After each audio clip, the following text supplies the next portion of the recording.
저는 극장을, 영화관을 자주 가진 않지만 가끔은 갈 때가 있습니다. 근데 문제는 뭐냐면 저는 영화관에 들어가기만 하면 입신을 하는 습관이 있습니다. 그 영화관의 특유의 어떤 조용한 분위기, 그게 저에게 피로를 풀어주고 밀렸던 그런 잠을 재촉합니다. 그래서 가끔은 들어가서 실컷 자고 무슨 영화를 했는지 전혀 모르고 나올 때가 가끔 있어요. 그거는 괜히 돈만 소비한 것이잖아요. 그래서 이래서는 안 되겠다. 그래서 최근에는 영화 보러 가기 전에 일단 그 영화의 줄거리를 읽고 마음에 두고 들어갑니다. 그러면 중간중간에 잠깐씩 졸아도 그 내용을 놓치지 않고 이런 스토리로구나 이렇게 따라가게 됩니다. 결말을 알기 때문에 마음을 졸이거나 크게 흥분할 필요도 없습니다.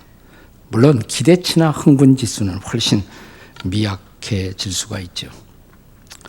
근데 저의 이런 습관은 책을 읽을 때도 그대로 그게 적용이 됩니다. 제가 책을 읽는 습관 중에는 일단 새 책을 가지면 목차를 읽습니다. 그리고 결론 부분을 먼저 읽어요. 끝을 먼저 읽어요. 그리고 독서를 처음부터 다시 시작합니다. 마찬가지로 결론을 알기 때문에 편안한 마음으로 독서하게 됩니다. 하지만 긴장감이라든지 어떤 모험감 이런 것들이 감소되는 것은 어쩔 수 없는 일입니다. 그래도 결론을 알 때의 장점, 이렇게 되겠구나. 평화로운 독서 시간을 가질 수 있어서 제가 버리지 못하는 그런 습관이기도 합니다. 이런 말씀을 왜 드리냐면 우리가 성경을 읽어보면 성경은 결론에 대한 얘기를 많이 해요. 오늘 본문도 마찬가지입니다. 메시아가 오심으로 역사의 끝날에 이루어질 결론적 비전을 먼저 보여줍니다. 그걸 알면 우리가 세상 살면서 너무 흥분할 필요도 없고 너무 안타까워할 필요도 없습니다. 자, 유태인들은 이제 메시아가 오심으로 이 종말론적 비전이 현실이 될 것을 아직도 믿고 메시아를 기다리죠. 유태인들은 메시아가 안 왔다고 생각해요. 그래서 메시아를 기다립니다. 우리들 그리스도인들은 2000년 전에 오신 메시아, 예수님, 그분이 오셔서 마지막 비전이 실현되기 시작했지만 다 이루어진 것은 아니에요. 그래서 그분이 다시 오시는 날, 예수님이 다시 오시는 날, 소위 메시아 통치의 끝날의 비전이 완벽하게 실현될 소망을 갖고 오늘 우리는 인생을 살고 있는 것입니다. 사실 이런 약속은 미가서 1장에서부터 시작해서 2장, 3장을 걸쳐 오늘 4장 본문에서 절정을 이루고 있습니다. 미가서 처음 장에서 3장까지는 이스라엘에 대한, 예루살렘에 대한, 유다에 대한, 또 시온에 대한 하나님의 심판과 멸망이 기록되고 있습니다. 하지만 역설적으로 아브라함의 혈통적 이스라엘이 무너지면서 새로운 영적 이스라엘의 나라가, 즉 메시아가 통치하는 나라, 진정한 하나님의 나라가 시작될 것을 예언해 주고 있는 것입니다. 신학자들은 이런 비전을 가리켜서 종말론적 비전이다 이렇게 말합니다. 다 같이 종말론적 비전. 우리는 흔히 종말하면 세상이 끝나고 전쟁이 일어나고 다 비참하게 세상이 끝나가는 것을, 그런 비극적 재앙만을 연상합니다. 근데 이것은 잘못된 종말론이에요. 사실은 진정한 역사의 종말은 역사를 시작하신 분이 그분의 섭리 안에 역사를 완성하는 장엄하고도 아름다운 순간이 사실은 종말인 것입니다. 오늘 본문의 그 4장 1절을 보시면 이런 말로 시작하죠. 4장 1절이 끝날에 이렇게 시작합니다. 끝날에. 영어 성경 NIV에 보면 끝날에라는 말이 in the last days 이렇게 되어 있어요. 자, in the last days, 끝날에. 그러면 얼른 우리 머릿속에 연상되는 다른 성경 구절 하나가 있죠. 뭐가 생각나십니까? 창세기 1장 1절이 생각나지 않으세요? 창세기 1장 1절. 창세기 1장 1절은 어떻게 시작합니까? 태초에 이렇게 시작합니다. 태초에. 영어로 in the beginning 이렇게 시작합니다. in the beginning. 그러니까 역사를 창세기에 시작하신 그분이 역사의 끝날에 역사를 완성하시는 비전, 이게 바로 종말론적 비전이에요. 자, 2000년 전 예수님이 오셨을 때 히브리서 1장 2절에 보면 이런 표현이 등장합니다. 잘 보세요. 히브리서 1장 2절 같이 읽습니다. 시작. 이 모든 날 마지막에는 아들을 통하여 우리에게 말씀하셨으니, 하나님이 인류에게 말씀하실 때 마지막에는 아들 예수님을 보내서 말씀하신다. 아들 예수님을. 그러니까 예수님이 오신 것이 마지막이다 그랬어요. 우리로 볼 때는 2000년 전인데. 그러니까 예수님이 오신 것이 마지막의 시작이에요. 네. 우리는 뭐 짤막한 많이 살아야 100년을 사니까 우리가 역사를 좁게만 볼 수밖에 없지만 전체를 보시는 하나님의 입장에서는 예수께서 오신 것이 마지막, 역사를 완성하려는 마지막의 시작이에요. 네.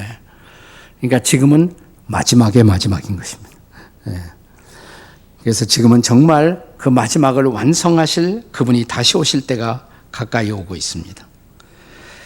자, 그래서 우리가 마지막 그러면 뭐 앞으로 있을 일뿐만이 아니라 예수님이 오셨을 때 역사를 완성하려는 하나님의 마지막 섭리가 그때부터 본격적으로 시작이 되었다. 근데 그것이 완성되는 것은 아니야. 그 예수님이 다시 오실 때. 그걸 재림이라고 그래요. 예수님의 재림을 통해서 완성된다는 것입니다. 자, 그렇다면 예수님이 이 땅에 오심으로 또 앞으로 오실 것이므로 이루어질 그 소위 말하는 끝날의 비전, 종말론적 메시아 비전, 그 비전의 정체는 뭘까요? 첫째는 예배의 비전입니다. 예배의 비전. 다 같이 예배의 비전. 자, 1절과 2절 본문을 함께 같이 읽겠습니다. 시작. 끝날에 이르러는 여호와의 전의 산이 산들의 꼭대기에 이르러 굳게 서며 작은 산들 위에 뛰어나고 민족들이 그리로 몰려갈 것이라. 2절. 곧 많은 이방 사람들이 가며 이르기를 오라 우리가 여호와의 산에 올라가서 야곱의 하나님의 전에 이르자. 자, 이 말씀이 여러분이 이사야 2장 2절과 3절에 보면 또 한 번 나와요. 같은 말씀이에요. 그러니까 이사야와 미가는 동시대의 선지자입니다. 같은 시대를 살았던 선지자입니다. 거기에도 우리가 하나님의 산에 하나님의 전에 이르자라는 말씀이 나옵니다. 여기서 산에라는 말은 어떤 산인가? 성전산입니다. 성전산, 템플 마운틴. 우리가 지금 예루살렘에 가면 예루살렘에 세 개의 산이 있어요. 예루살렘에서 제일 높은 산이 감람산입니다. 올리브 마운틴. 제가 서 있는 산이 이제 감람산이라고 가정을 해보세요. 상당히 높아요. 감람산은 그래도 올라가 보면 예루살렘 옛날 구 예루살렘 또 신시가지 예루살렘이 다 한눈에 쫙 이렇게 들어옵니다. 근데 그 남쪽, 이쪽이 남쪽이라고 했을 때 남쪽에 자그마한 언덕이 있어요. 언덕. 우리가 볼 때는 언덕이야. 근데 그걸 이스라엘 사람들은 산이라고 합니다. 그게 무슨 산이면 시온산이에요. 시온산. 그러니까 감람산, 시온산. 그리고 바로 눈앞에 보이는 거기에 아주 둥근 원형 돔이 있습니다. 그 돔이 옛날 예루살렘 성전이 있던 곳인데 지금은 아랍 사람들의 모스크가 있는 바위돔, 돔 오브 더 락, 눈앞에 딱 보여요. 그 있는 곳이 좀 높이 이렇게 올라와 있어요. 높이. 그것을 성전산이라고 부르는 것이에요. 성전산. 그러니까 예루살렘에 가면 세 개의 산이 있다. 무슨 산입니까? 감람산, 남쪽에 시온산, 바로 앞에 중앙에 성전산. 예루살렘 다 갔다 오신 거예요? 진짜 한번 가서 보세요. 저는 자주 얘가 이스라엘을 가고 그러는데 그 이유가 성경 공부하는데 많은 도움이 돼요. 네. 그 돈이 있는 사람이 가는 것이 아니라 마음이 있는 사람이 갑니다. 그래서 마음에 기도하시고 하나님 저도 한번 예루살렘에 가게 해주세요. 그러면 주님이 그 기도를 응답 안 하시겠습니까? 자, 옆에 사람 쳐다보고 우리도 한번 갑시다. 한번 다 같이 시작. 우리도 한번 갑시다. 예. 자, 그런데 산에 오르자는 것은 성전산이에요. 성전이 있는 산. 근데 거기 올라가서 뭐 하는 거예요? 예배하려고. 그 성전산에 가서 성전에서 예배한다는 것이 어떻게 종말의 비전이 될 수가 있습니까? 근데 여기서 중요하게 강조된 것은 예배 자체가 아니에요. 예배 자체보다도 더 중요한 것은 많은 민족들, 특별히 이방 사람들이 유대인들과 함께 거기서 성전에서 하나님을 예배하게 되리라는 것, 그것이 바로 종말론적 비전이다 이 말입니다. 자, 유태인들은 선민의식이 강하죠. 우리만 하나님의 백성이다. 근데 유태인들에게 이 말씀을 읽었을 때 얼마나 충격이 되겠습니까? 자기들뿐만 아니라 이방인들이 그 성전에 함께 들어가서 함께 하나님을 예배한다. 이건 놀라운 일이에요. 자, 유대인들에서 이방인은 어떤 존재일까요? 신약성경 에베소서 2장 12절에 보면 그 유대인들의 관점에서 본 이방인들은 어떤 사람인가? 여러분과 저는 이방인입니다. 자, 에베소 2장 12절을 같이 읽겠습니다. 시작. 그때 너희는 그리스도 밖에 있었고 이스라엘 나라 밖의 사람이라. 약속의 언약들에 대하여는 외인이요 세상에서 소망이 없고 하나님도 없는 자이더니, 이게 이방인이에요. 그리스도 밖에 있는 사람, 이스라엘 나라 밖의 사람, 약속의 언약들과 하나님의 약속들과 상관이 없는 사람들, 세상에서 소망이 없는 사람들, 하나님도 없는 사람들, 이게 이방인이에요. 이방인. 자, 그런데 그 다음 절 에베소 2장 13절에 같이 읽겠습니다. 시작. 이제는 전에 멀리 있던 너희가 그리스도 예수 안에서 그리스도의 피로 가까워졌다. 그런데 예수님이 오셔서 예수님 십자가의 피 흘리심으로 유대인들과 이방인들이 가까워졌다 이 말이에요. 가까워져. 어느 정도로 가까워졌느냐? 에베소 2장 18절 말씀 같이 읽습니다. 에베소 2장 18절 함께 시작. 이는 그로 말미암아 우리 둘이 한 성령 안에서 아버지께로 나아감을 얻게 하려 하심이라. 둘이 누구예요? 유대인과 이방인이 한 성령 안에서 아버지께로 나아감을 얻었다. 하나님 아버지께 나가서 함께 예배한다 이 말이에요. 유대인과 이방인이 함께 예배한다. 그것이 놀라운 사실이에요. 그 정도가 아니라 이방인들도 어떤 이스라엘 근처에 사는 이방인들만 아니라 이것은 세계 모든 민족이, 모든 족속들이 다 그 하나님을 유대인들과 함께 예배한다. 마지막에 그런 일이 펼쳐진다는 것입니다. 이게 종말론적 비전인 것입니다. 자, 이 드라마, 종말의 가장 위대한 드라마, 이것을 계시록 7장 9절과 10절에서 함께 읽습니다. 요한계시록 7장 9절 10절 같이 읽습니다. 시작. 이 일 후에 내가 보니 각 나라와 족속과 백성과 방언에서 아무도 능히 셀 수 없는 큰 무리가 나와 흰옷을 입고 손에 종려가지를 들고 보좌 앞과 어린 양 앞에 서서 다음 절 큰 소리로 외쳐 이르되 구원하심이 보좌에 앉으신 우리 하나님과 어린 양에게 있도다. 아멘. 아멘. 네, 이게 종말의 가장 위대한 드라마, 마지막 비전이에요. 각 나라, 모든 족속, 모든 랭귀지, 모든 언어들, 방언들이 다 각각 자기 나라 말로, 그런데 동일하신 하나님, 동일하신 어린 양 되시는 예수님을 찬양하게 된다. 이게 마지막에 일어날 일이란 말이죠. 여러분, 아직 이 땅에서 우리가 드리는 예배는 상당한 한계를 안고 있어요. 자, 민족들과 언어들로 다 분리되어 있잖아요. 또 지역별로 예배가 분리되어 있습니다. 또 교파로 분리되어 있습니다. 저는 그런 의미에서 이 땅에서 우리가 드리는 예배는 아직도 완벽한 영광을 체험하지 못했다고 생각해요. 우리가 체험할 수 있는 완벽한 예배의 영광, 그건 아직도 미래예요. 네. 왜냐하면 우리는 다 사람들을 나누고 민족을 나누고 언어를 나누어서 지금 예배 드리고 있단 말이죠.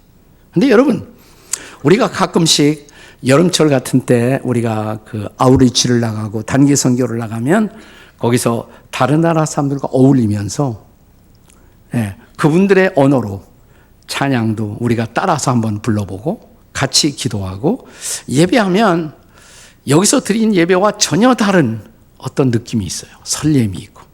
그런 거 느끼시죠? 예? 가봤어야지. 그렇게 나가서 좀 섞여보고.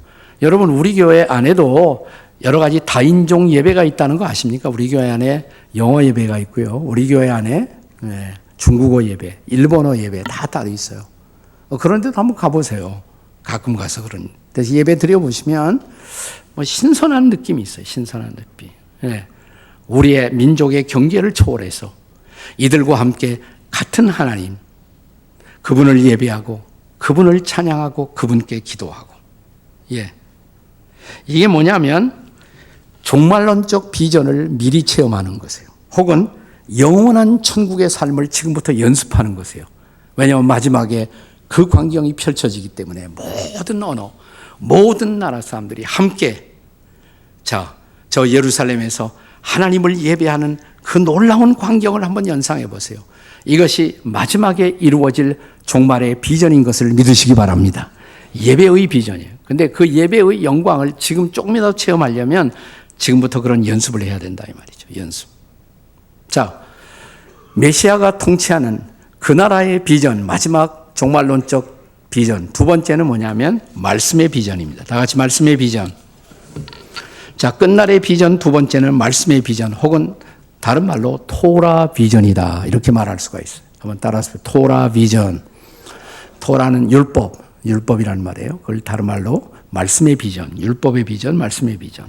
자, 4장 2절 본문 하반부에 거기서부터 그가 같이 읽어요. 시작. 그가 그의 도를 가지고 우리에게 가르치실 것이니 우리가 그의 길로 행하리라 하리니 이는 율법이 시온에서부터 나올 것이요 여호와의 말씀이 예루살렘에서부터 나올 것이라. 네, 그것이 드디어 실현되는 것입니다. 자, 예수님은 우리가 산상수훈에 보면 마태복음 5장 17절에서 어느 날 이렇게 선언하고 가르치십니다. 마태복음 5장 17절 같이 시작. 내가 율법이나 선지자를 폐하러 온 줄로 생각하지 말라. 폐하러 온 것이 아니라 완전하게 하려 함이라. 자, 그 예수님이 오셨어요. 예수님을 우리의 삶의 구주와 주님으로 영접했습니다. 그러면 그분이 가르치신 말씀 안에 거하기 시작하죠. 그 말씀을 붙들고 살기 시작합니다. 이게 바로 말씀의 비전, 토라의 비전인 것입니다. 그가 그의 도를 가지고 가르치시리니.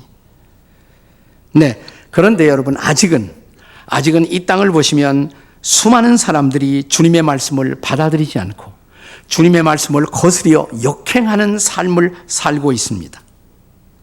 그런데 우리가 기억할 사실은 그가 다시 오시는 날 사람들은 오직 하나의 법인 하나님의 법, 하나님의 토라, 하나님의 말씀을 받고 그 말씀에 순종하여 살게 될 날이 올 것을 믿으시기 바랍니다.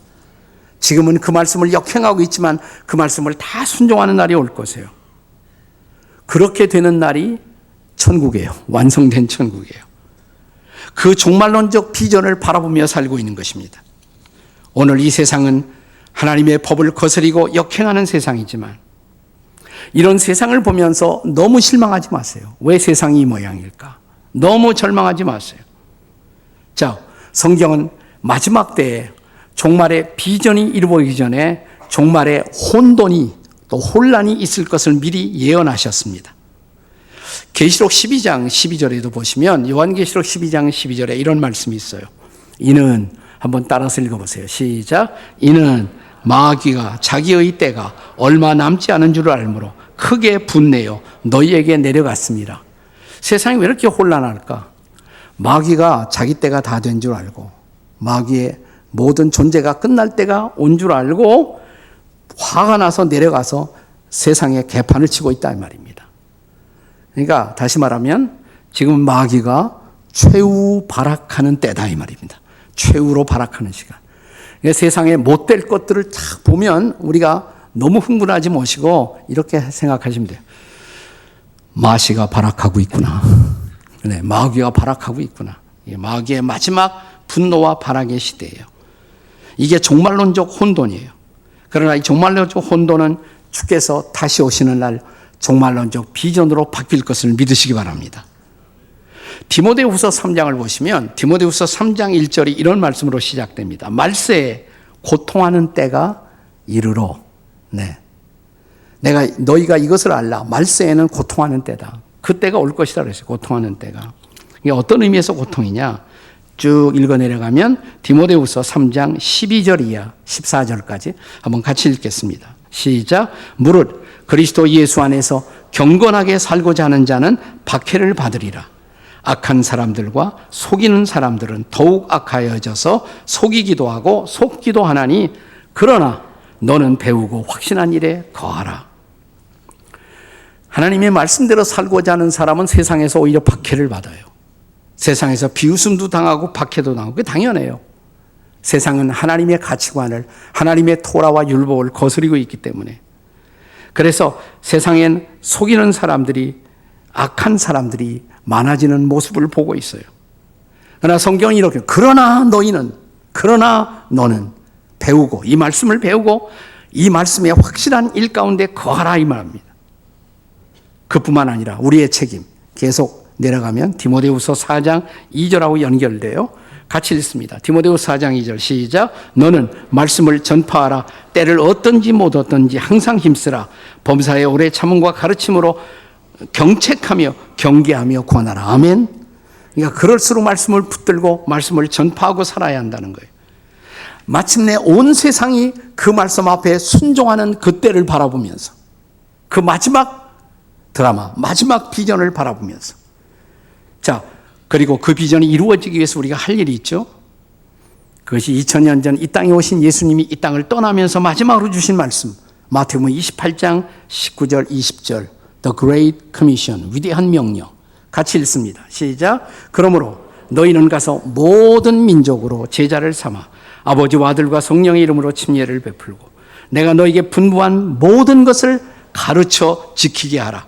볼지어다 내가 세상 끝날까지 너희와 항상 함께 있으리라 하시니라. 아멘. 그러니까 그때까지 주님이 주신 명령, 이 말씀 붙들고 전하고 가르쳐야 한다 이 말이죠. 이 말씀을 가르쳐. 땅 끝의 모든 민족들이 복음을 듣고 말씀 안에 거하는 그날을 바라보면서, 그날이 바로 이 말씀의 비전이, 토라의 비전이 완성되는 그날인 것입니다. 오늘 그래서 저와 여러분이 이 말씀을 경청하고 말씀을 순종할 때 그 종말의 비전을 향해서 한 스텝 우리는 앞으로 나가는 거예요. 토라 비전의 완성을 향한 한 걸음을 스텝 바이 스텝 디디는 것입니다. 오늘도 이 말씀을 붙들고 산다. 이 마지막 비전을 향해서 나아가는 우리의 발걸음이 되는 것을 믿으시기 바랍니다. 자, 메시아가 통치하는 끝날의 비전, 메시아 비전은 뭐냐? 마지막 세 번째로 그것은 평화의 비전입니다. 샬롬의 비전. 본문 3절이 그 약속입니다. 3절 같이 읽습니다. 시작. 그가 많은 민족들 사이에 이를 심판하시며 먼 곳 강한 이방 사람을 판결하시니 무리가 그 칼을 쳐서 보습을 만들고 창을 쳐서 낫을 만들 것이며 이 나라와 저 나라가 다시는 칼을 들고 서로 치지 아니하며 다시는 전쟁을 연습하지 아니하고, 그때 전쟁이 끝나요. 전쟁 무기는 평화의 무기로 다 바뀔 것입니다. 핵무기는 인류의 발전을 위한 놀라운 생산적인 방편으로 사용되게 될 것입니다. 자, 이사야 11장 6절은 이 평화의 비전을 더 실감나는 언어로 우리에게 전달해 주었습니다. 한번 같이 읽어보세요. 시작. 그때 이리가 어린 양과 함께 살며 표범이 어린 염소와 함께 누우며 송아지와 어린 사자와 살찐 짐승이 함께 있어 어린아이에게 끌리며. 자, 11장 이제 8절에 보시면 아주 극치에 도달했습니다. 자, 이 평화가 어느 정도의 수준인가를 보여주는 것이에요. 11장 8절 이사야 시작. 젖먹는 아이가 독사의 구멍에서 장난하며 젖된 어린아이가 독사의 굴에 손을 넣을 것이라. 그래도 괜찮다 이 말이죠. 얼마나 평화로운 세상이에요. 상상해 보세요. 아이들이 독사하고 놀고 장난치고 그래도 평화로운 세상. 여러분, 경건한 히브리 사람들이, 유대인들이 이 말씀을 얼마나 좋아하는지, 이 말씀이 그들의 민요로 만들어진 히브리 민요. 네. 우리가 가끔씩 지금도 이 노래를 부르는데 그 히브리 민요인 줄 모르고 불러요. 히브리 민요를 거의 그대로 가져와서 우리의 복음 성가로 만든 찬양이 있죠. 사막에 샘이 넘쳐 흐르리라. 사막에 꽃이 피어 향내 내리라. 주님이 다스릴 그 나라가 되면은 사막이 꽃동산 되리. 다 같이. 사자들이 어린 양과 뛰놀고 어린 이도 함께 뒹구는 참 사랑과 기쁨의 그 나라가 이제 속히 오리라. 저 따라오느라고 고생하셨습니다. 네. 네. 너무 좋잖아, 이 찬양. 그죠? 네? 이게 바로 그 종말의 평화의 비전, 샬롬의 비전이 마지막으로 이루어지는 놀라운 비전이에요. 이런 평화의 비전은 예수님이 2000년 전 이 땅에 오셨을 때 천사들의 노래로 선포되기도 했습니다.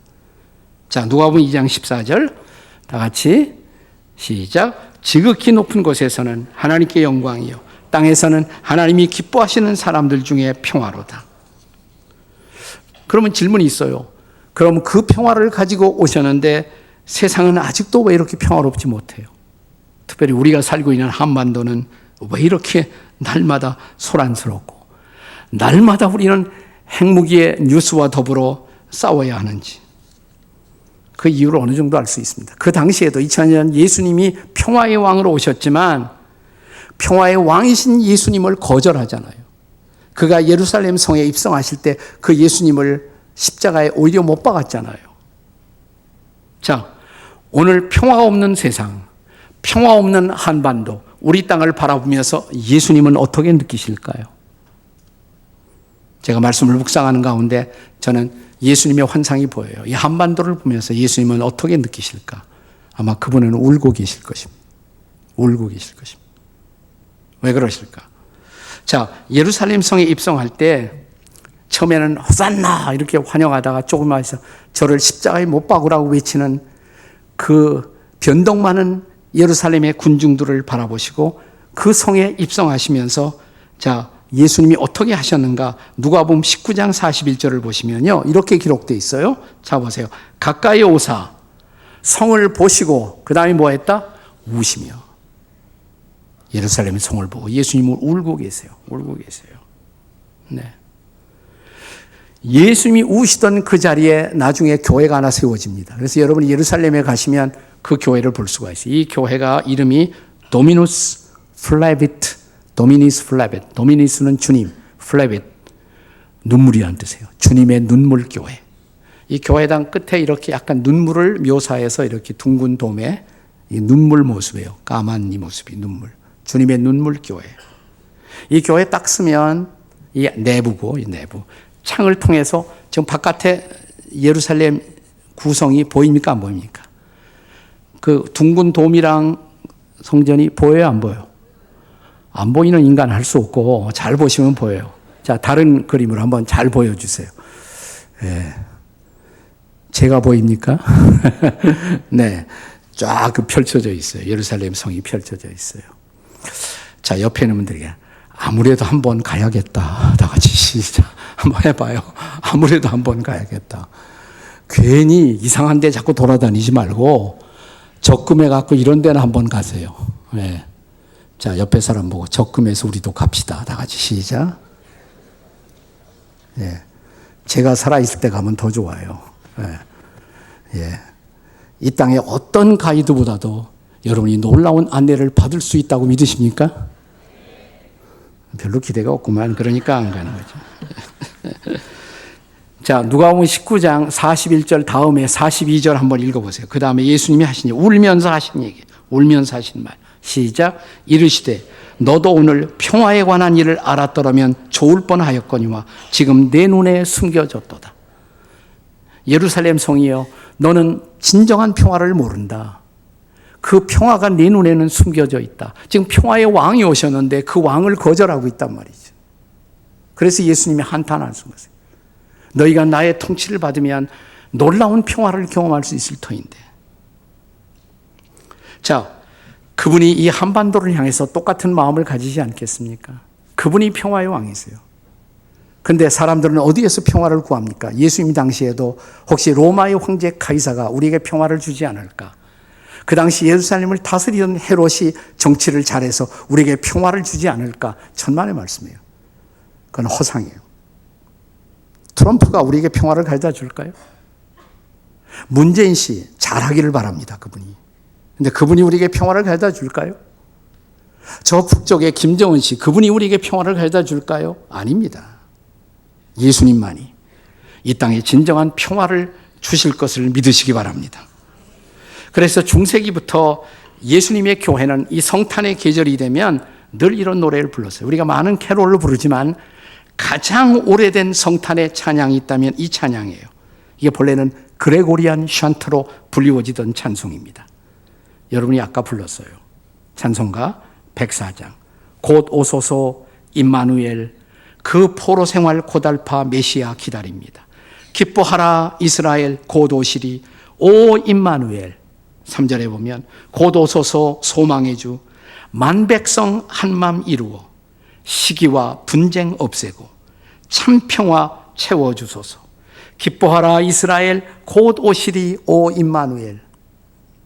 주님이 오실 때 참된 평화, 완벽한 평화가 이루어질 것입니다. 하지만 그것을 대망하면서 우리는 그 주님이 오늘 역사에도 간섭하시도록 기도해야 돼요.